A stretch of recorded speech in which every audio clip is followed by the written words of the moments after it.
Here's the truth about menopause belly. You cannot spot reduce fat from your abdomen. No amount of crunches will melt it away.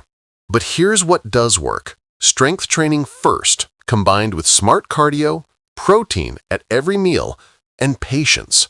Today, I'm walking you through the science, the priorities, and a practical 12-week plan you can start right now. After menopause, your body changes in two major ways. First, estrogen declines. Before menopause, estrogen helped guide fat storage to your hips and thighs. When estrogen drops, that fat redistributes, mostly to your abdomen. And not just under the skin. We're talking about visceral fat, the kind that wraps around your organs and sits deep in your belly. This shift isn't your fault, it's biology. Second, you tend to lose lean muscle mass. Think of your muscles as shelves in a storage room. When you were younger, you had plenty of strong shelves holding everything up. After menopause, if you're not actively maintaining those shelves, they start to disappear. Fewer shelves means less metabolic activity, less strength, and more fat stored in the center of the room, your belly. So the menopause belly isn't just about gaining fat, it's about where the fat goes and losing the muscle that keeps your metabolism strong and your body functional. Now let's talk about what actually works. I'm going to give this to you in priority order because not everything is equally important. Priority number 1 is strength training. This is non-negotiable. In postmenopausal women, strength training improves body composition, more muscle, less fat, and it increases strength and function.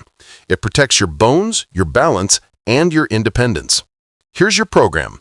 Train 2 to 3 days per week. Do 8 to 12 reps for 2 to 3 sets per exercise.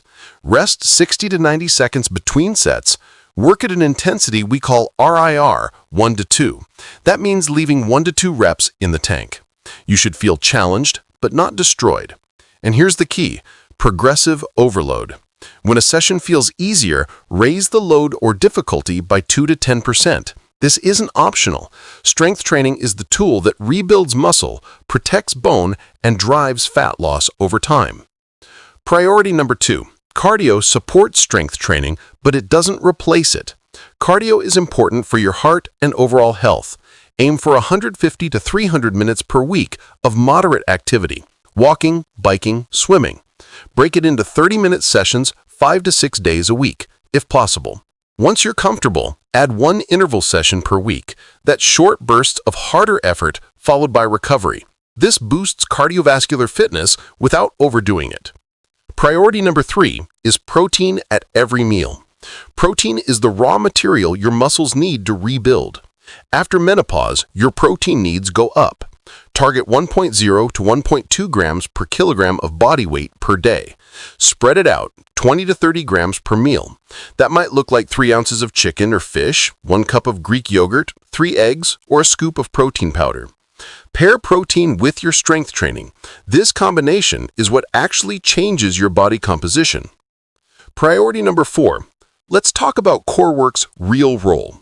Crunches, leg raises, and side planks strengthen your core muscles, but they do not directly burn belly fat. Fat loss is systemic. You lose it from your whole body, not from one spot. Core work is still valuable. It supports your spine, improves posture, and builds functional strength. Just don't expect it to melt belly fat on its own. Full body strength training plus a reasonable energy balance, that's what drives fat loss. Now let's make this real with your 12-week practical plan. I'm going to give you 3 ways to train. Pick what fits your life. First, the universal rules that apply to all plans. Focus on full body training. Do 8 to 12 reps for 2 to 3 sets. Rest 60 to 90 seconds. Work at RIR 1 to 2. Leave 1 to 2 reps in the tank. And when it feels easier, increase difficulty by 2 to 10%. This isn't optional. Option 1 is a home 7-move routine. You need minimal equipment, resistance bands, maybe a pair of dumbbells, and a sturdy chair. Here are your 7 moves. Chair squat, sit back and stand up. Keep your weight in your heels and chest lifted to protect your knees and lower back. Exhale as you stand to engage your pelvic floor and core. Hip hinge or RDL with a band or dumbbell. Hinge at your hips, keep a soft bend in your knees, and push your hips back rather than rounding your spine. This protects your lower back and builds bone density safely.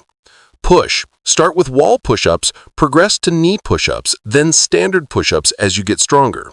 Maintain a straight line from head to tailbone and breathe steadily throughout. Don't hold your breath or let your shoulders creep up to your ears. Pull. Use a band row. Squeeze your shoulder blades together and keep your shoulders down and back to support good posture and upper back strength. Step up or lunge using a stair or sturdy step. Place your whole foot on the step, keep your knee tracking over your toes, and use a wall or rail for balance if needed. Slow and controlled beats fast and wobbly. Overhead press with a band or dumbbells. Keep your ribs down and core gently engaged to avoid arching your lower back. Exhale as you press up. And core work. Dead bug or plank. Hold for 10 to 20 seconds for 3 sets. Breathe continuously and keep your lower back pressed gently toward the floor or maintain a neutral spine. Quality and breath control matter more than hold time. Do this 2 to 3 times per week. Takes about 30 to 45 minutes. Option 2 is a gym 3-day split. Day 1 is lower body plus core. Do leg press or goblet squat. Keep your chest proud and core engaged. Exhale as you stand to protect your pelvic floor and support bone health. Hip hinge like an RDL or back extension. Push your hips back with a flat back and soft knees. Never round forward to keep your lower back safe and strengthen your posterior chain. Calf raise. Move slowly through the full range and hold at the top for balance and ankle stability. And pull-off press for anti-rotation core work. Stand tall, breathe steadily, and resist rotation by keeping your core braced. This builds functional strength for daily movements. Day 2 is chest and back. Do chest press with a machine or dumbbells. Keep your shoulders stable and down, and exhale as you press to engage your core and avoid straining your neck. Seated row. Sit tall, pull your shoulder blades back without shrugging, and keep your wrists neutral to support upper back posture. Lat pull down with control and avoid arching your back or using momentum. Engage your core throughout. And face pull. Keep your shoulders down and pull toward your face to strengthen your upper back and counteract forward posture. Day 3 is shoulders and arms plus a walk. Do overhead press, brace your core, and avoid arching your lower back. Exhale as you press overhead for pelvic floor support. Lateral raise, lift slowly to shoulder height with a slight bend in your elbows, no swinging or shrugging, to protect your shoulder joints. Bicep curl, keep your elbows stable at your sides and move with control. Fast jerking motions can strain your joints. Tricep extension, maintain steady shoulders and move only at the elbow. Keep your core engaged to avoid arching your back. And finish with 10 to 20 minutes of incline walking. Walk at a comfortable pace that allows you to breathe easily and chat. This supports heart health and bone density without strain. Option 3 is the time-crunched Big 4 circuit. Rotate through these 4 movements with minimal rest. Squat. Keep your chest up, weight in your heels, and breathe out as you stand to protect your knees and engage your pelvic floor. Hinge. Push your hips back with a flat back and soft knees. Never round forward to keep your lower back safe. Push. Maintain a strong, steady core and breathe throughout. Avoid holding your breath or letting your hips sag. And pull. Squeeze your shoulder blades together and keep your posture tall to build upper back strength and counteract rounding. Do 2 to 3 rounds. Takes about 20 to 25 minutes. Perfect for busy days. Now, your body is unique, so here's how to adapt for different conditions. If you have knee or hip pain, limit squat depth. Don't go deeper than feels safe. Swap lunges for step-ups. Keep pain between 0 and 3 out of 10. If you have osteoporosis or low bone mass, keep your spine neutral and avoid deep forward bending. Start conservatively with lighter loads. If you have pelvic floor concerns, avoid hard breath holding or straining. Exhale during the effort, like when you're pressing or lifting. And if you're dealing with hot flashes or poor sleep, schedule harder sessions in the morning or early afternoon. Work with your doctor on symptom management. It helps you stay consistent. Now let's bust 3 common myths. Myth number 1, lots of ab work melts belly fat. That's false. Fat loss is systemic. You can't target one area.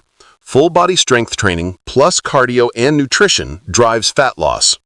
Myth number 2, weights make women bulky. Generally false. Most postmenopausal women see lower body fat and better function first. Building significant muscle takes years of dedicated training and nutrition. Myth number 3, cardio alone is enough. False.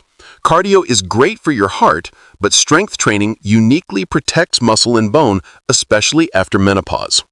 Now, an important safety notice. This video is educational only.